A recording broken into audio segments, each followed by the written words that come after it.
Bonjour, bienvenue dans ma bibliothèque. Nous sommes à Montréal le 23 avril 2012. Mon nom est Bruno Lalonde. Aujourd'hui, c'est la journée mondiale du livre. Hier, c'était la journée de la Terre.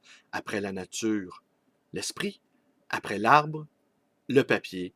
Aujourd'hui donc, je vous lis un passage d'Hubert Nissan, éditeur, tiré de son ouvrage Sur les 4 claviers de mon petit orgue, lire, écrire, découvrir, éditer. Et d'ailleurs, pourquoi les prédicateurs d'Apocalypse, s'attardant aux déconvenus des spéculateurs, négligent-ils presque tous de dire que si problème il y a, c'est moins dans la soi-disant versatilité des lecteurs que dans la progression de l'illettrisme? Il ne m'étonnerait pas, si l'on avait les moyens et le vouloir, d'une analyse en profondeur, que l'on découvrit au contraire une très grande stabilité dans le pourcentage de lecteurs parmi les personnes ayant capacité physique et économique de lire, et que l'on s'aperçut ensuite que le véritable péril est là, dans la diminution relative du nombre de personnes capables de lire. À ce point de la réflexion, impossible de passer sous silence le rôle de la télévision, car on lui attribue le détournement de nombreux lecteurs vers des divertissements plus accessibles, plus légers, plus tentants. Mais en même temps, d'autres voient la présente comme l'une de ces technologies de substitution au livre dont il était question plus haut. On n'en est pas à un paradoxe près. D'abord, il resterait à prouver que la télévision a détourné de véritables lecteurs de leurs vices impunis. Une fois encore, je crois que les déserteurs viennent des rangs des acheteurs de livres, plus passionnés de consommation que de connaissance. La télévision, à dire vrai, a d'ailleurs dû détourner moins de lecteurs qu'elle n'en a suscité par les émissions, de près ou de loin, consacrées aux livres. Ensuite, en l'état, la télévision ne peut sans effronterie prétendre se substituer au livre, car elle est engagée à fond dans la compétition publicitaire et livrée de ce fait à la domination des mesures d'audience. La télévision est servile, c'est une évidence.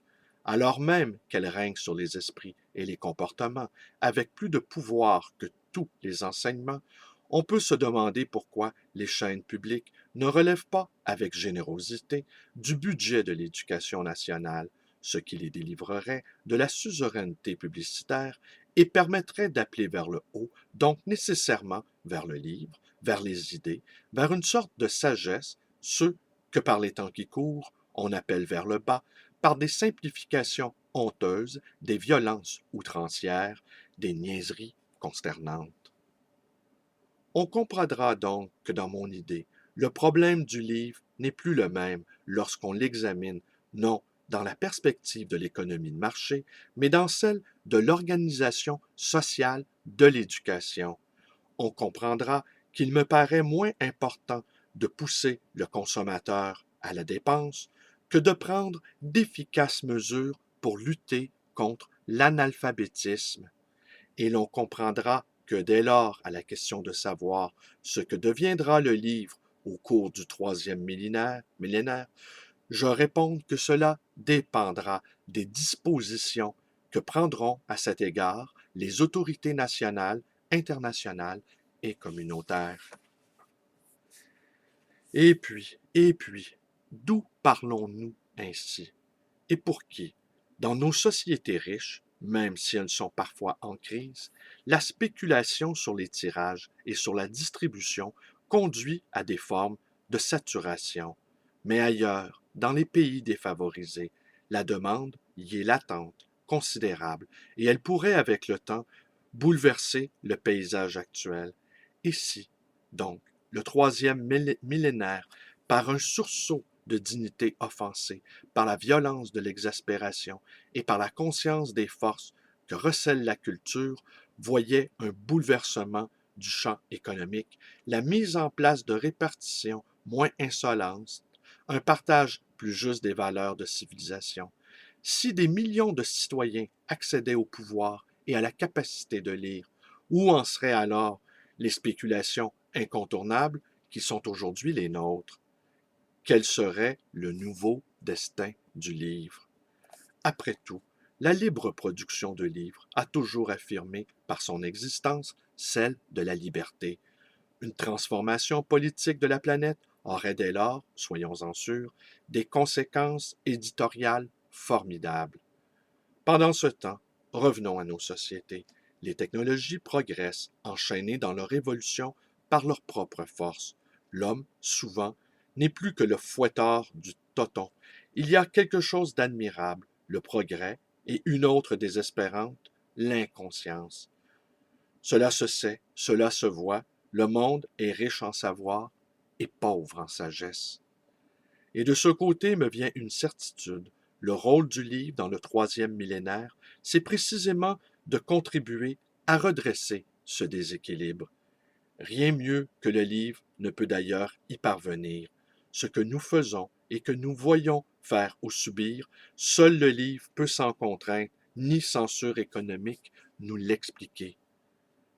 Par son apport particulier avec le temps et l'espace, il se prend et se reprend à volonté, par le pouvoir qu'il a dû renouer l'écriture à la parole, par la force que la forme y donne au sens, par l'intime commerce qu'il permet d'entretenir avec soi et les autres, par sa transversalité que favorisent les traductions, le livre demeure le premier instrument philosophique de notre temps, et Dieu sait que de philosophie, nous en avons un rude besoin.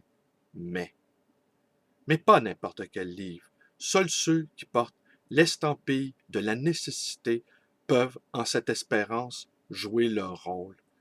Voilà qui nous ramène au commencement. Car si le livre est réellement en péril, il faut le dire, c'est aussi à l'abondance d'ouvrages sans nécessité esthétique ou réflexive qu'il le doit. Bien entendu, je ne suis pas naïf au point de croire à l'efficacité de pieuses résolutions. Les éditeurs de livres produits et leurs acolytes médiatiques ne renonceront pas et à la moindre remontrance, ils agiteront la bannière de la libre entreprise. Comme s'il n'y avait pas de libre entreprise dans l'exercice de l'intelligence et de l'esthétique.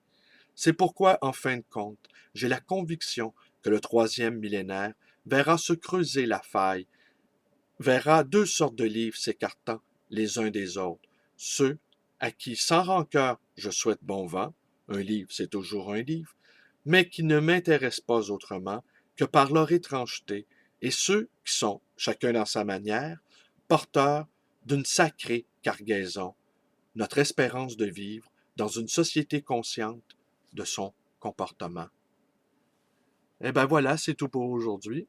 Je vous remercie d'être avec moi. Mes vidéos vous plaisent. Vous pouvez vous abonner à ma chaîne YouTube B. Lalonde 100. Vous pouvez également devenir un camarade Facebook en vous joignant à ma page. Vous pouvez me téléphoner à ma librairie 514-736-0999 et vous pouvez également me rendre visite toujours à cette librairie, le Libre Voyageur, dans le quartier Côte-des-Neiges, quartier déserté par les étudiants. Et serons-nous en mesure d'apprécier la déclaration de la classe qui a dit hier, au fond, que le droit à la désobéissance civile, eh bien, il ne voulait pas s'en débarrasser. On a affaire à une position forte, à mon avis, le droit à la désobéissance civile. Et quand une société exagère ou qu'un gouvernement est mutique, comme l'est celui de Jean Charest, eh bien, parfois, il faut se garder une carte en jeu qui est celle de brasser la canisse. Alors, je vous remercie d'être avec moi. Merci et bonne journée. Il n'est pas toujours bon aussi d'obéir. Hein? On l'a vu avec le jugement Nuremberg. Certains nazis disaient simplement obéir aux, aux ordres. Et qu'obéissant aux ordres, ben, ils obéissaient à la loi. Et que finalement, ils étaient de bons kantiens. Fais ce que doit. Si l'État l'exige, tu le fais. Si on te dit de taper sur des innocents, tu le fais. Pose-toi pas de questions, t'obéis. Alors, difficile d'être à la fois servile et à la fois réformiste. Allez, merci, bonne journée.